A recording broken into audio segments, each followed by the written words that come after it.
ಅಕ್ಷರದಲ್ಲಿ ಆಕಾರ ನಾನು, ವೇದಗಳಲ್ಲಿ ಸಾಮವೇದ ನಾನು, ದೇವರಲ್ಲಿ ಇಂದ್ರ ನಾನು, ಪ್ರಾಣಿಗಳಲ್ಲಿ ಚೇತನ ನಾನು, ಯಕ್ಷರಲ್ಲಿ ಕುಬೇರ ನಾನು, ರುದ್ರರಲ್ಲಿ ಶಂಕರ ನಾನು, ವಸುಗಳಲ್ಲಿ ಅಗ್ನಿ ನಾನು, ಪರ್ವತಗಳಲ್ಲಿ ಸುಮೇರು ನಾನು, ಹಾಗೂ ಋಷಿಗಳಲ್ಲಿ ಭೃಗು ನಾನು,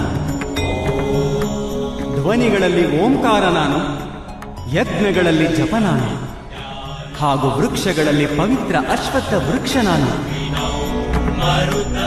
ಬುದ್ಧಿಯಲ್ಲಿ ಸ್ಮೃತಿ, ವಿವೇಕ, ಸಹನೆ ಹಾಗೂ ಕ್ಷಮೆ ಎಲ್ಲವೂ ನಾನೇ. ಕೀರ್ತಿಯು ನಾನೇ, ಗಂಧರ್ವರಲ್ಲಿ ಚಿತ್ರರಥ ನಾನೇ, ದೇವ ಋಷಿಗಳಲ್ಲಿ ನಾರದ ನಾನು, ಹಾಗೂ ಮುನಿಗಳಲ್ಲಿ ಕಪಿಲ.